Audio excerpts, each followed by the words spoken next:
Today I'm going to show you how to draw your cityscape using 1-point perspective. It's going to look something like this, but you can put your own unique twist on it. We're going to first create our horizon line and a vanishing point and make at least 3 buildings to begin. So I've got my paper ready, got my ruler and a pencil. I'm going to decide I want my horizon line somewhat in the middle. Doesn't have to be exact, but what needs to happen is it needs to be very straight. Put your vanishing point on the horizon, choose somewhere in the middle, and we're going to begin our street first. It's up to you how wide you want to make it. But I'm going to leave some room on either side for my buildings, so I'm not making it too wide, but you can kind of envision this being the road. I don't know about you, but these lines right here, they don't seem quite realistic enough until I turn them more into a shape that I could possibly color inside if I wanted to. And as these get further out into the distance, they do get closer together, a little bit smaller. But we did practice yesterday turning a square or like a rectangular shape into a 3D one. So hopefully this feels familiar to you. I'm going to start my first building, and I'm going to start right here along the street because I want my buildings to be right up against my street. And I want a tall building, so a building that's going above my horizon line. If I go above the horizon line, I will not see the rooftop. But if I make a building below the horizon, it's like you're looking down on top of it, you will see a rooftop. So decide if you want to create rooftops, then maybe you want to make shorter buildings. But if you don't want to worry about that, then just stick to taller ones like I'm about to do now.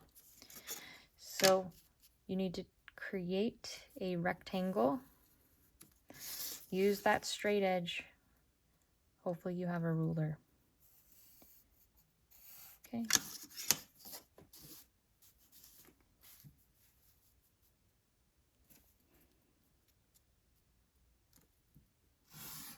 Trying my best to make this straight as possible.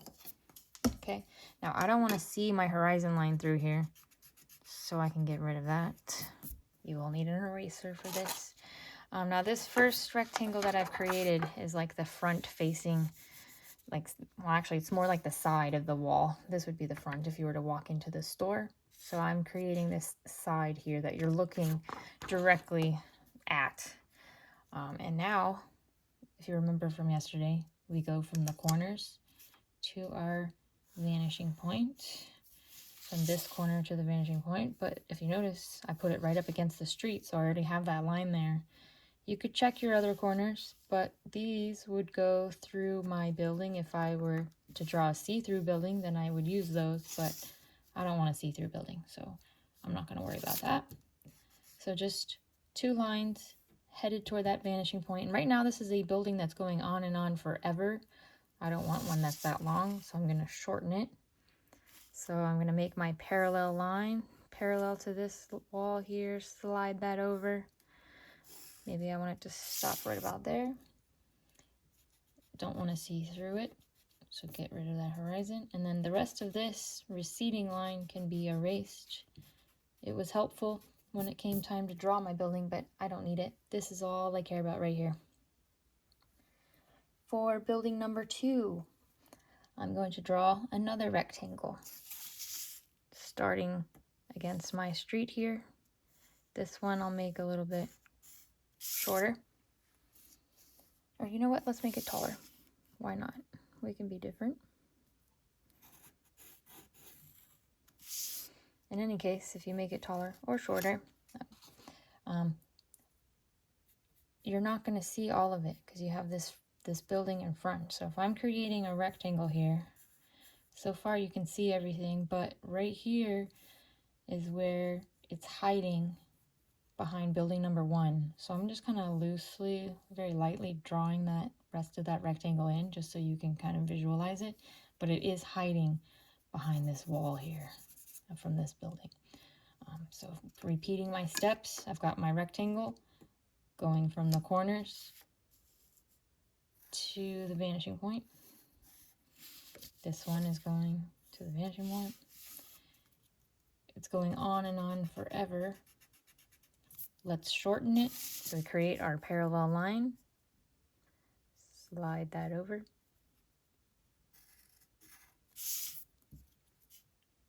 Erase your extra line floating in the sky. And I can get rid of this part that's hiding behind that building so you can't see it. So right now I've got first building, second building. They are lacking some doors and some creativity here. When it comes time to adding the doors, you can't just draw them in wherever you feel like. But the sides of the doors are going to be perfectly straight, parallel to your walls. So we at least know that the sides are going to be straight. It's the top of the door. You have to angle to that vanishing point. So lining up your ruler or your straight edge, angling the top of that door to that vanishing point. Now I'm not going to draw all of it because I know I would erase a lot of it and only keep this little bit. So as long as you're lining it up, I could actually draw another door while I'm doing this. Top of the door, angling. Sides are straight. And now I could write some words on here. Do you want it to be a taco shop, donut shop, laundromat, camera, store, art supply, whatever you want it to be, video game, dungeon. I like donuts. Let's call it a donut shop.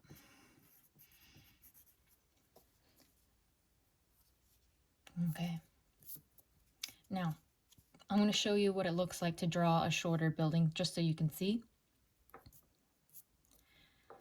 Starting with my rectangle, like we did before. This time it's below my horizon.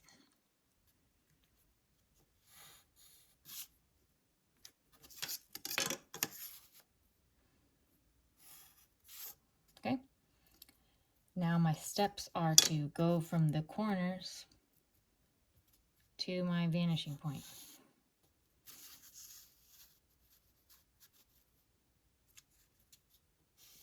This building, I also saved some space and did it kind of not right up against my street like I did on this one.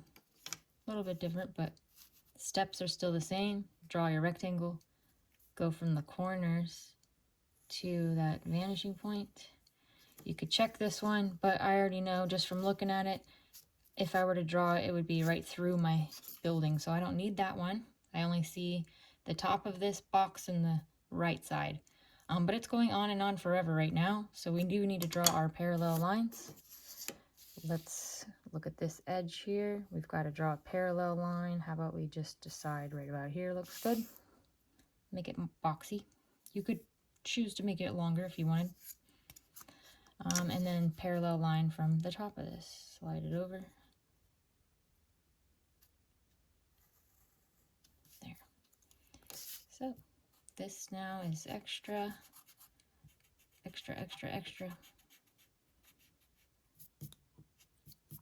So the places where you're going to see the horizon right now are just right here and right across here. I could decide I want mountains. They would go above the horizon. Maybe I even want a volcano. This is your world. You can make it whatever you want it to be.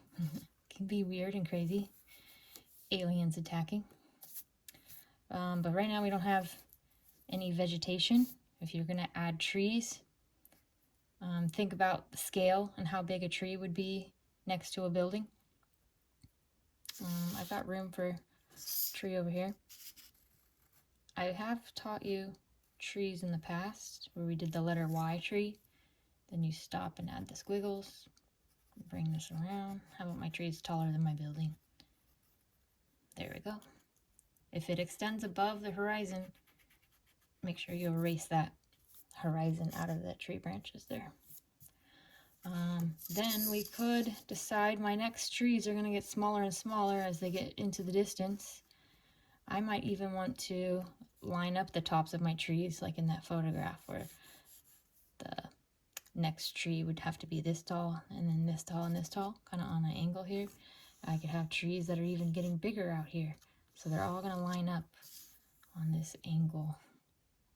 So next tree could go here. be that tall. Next one here. As you can see, they're getting smaller and smaller until they just look like little blobs. Let's draw a real big one here. This one's gonna get weird.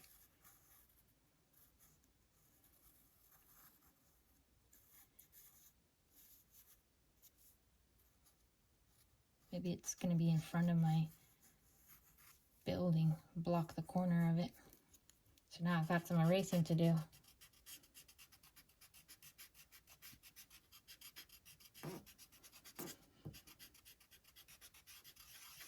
But this tree is getting closer to us, so that's why it's getting bigger.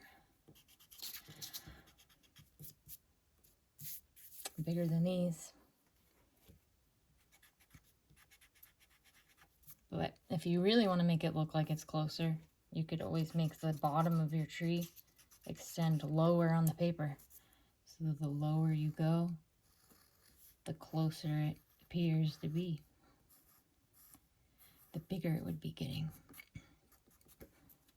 So stuff down here is really big, blades of grass, as opposed to blades of grass that are far, far away. They're super tiny. And our trees are super tiny. So in your world, I need to see at least 3 buildings. They need doors on them with the angled rooftops. The sides are straight.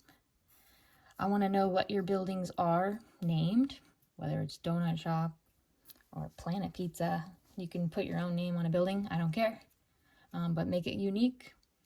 I want to see a road, or you could decide to make this water or a dirt path, but I want some kind of pathway leading to your vanishing point. And then don't forget about that background. Add some sky. What's happening? Is it daytime? Is it raining or is it sunny? Is it nighttime? Maybe if you want some rain clouds, you can look at pictures, ask for help. I can draw on the screen for you, but this is how I do rain. Far away rain, it's kind of like slashes. Close up rain would be getting really big. Starting to storm here.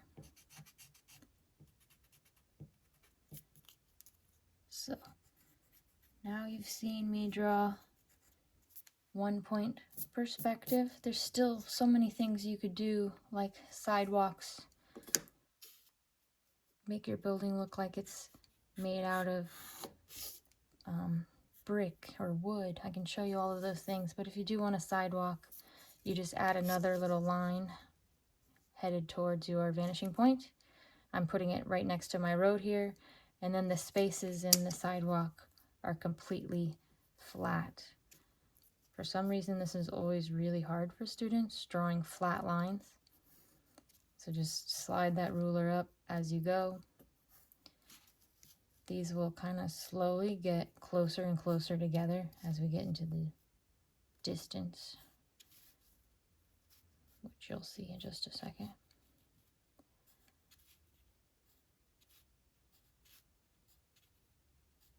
Out here, you can just see they're getting closer and closer together. So it just looks like a little flat sidewalk connected to my road. If you really want to make it look 3D, then add an extra little line next to it. Gives that illusion that there's like a curb attached, or now it looks like a drop down. There's some height to that sidewalk there. So let me know if you have any questions, and have fun drawing.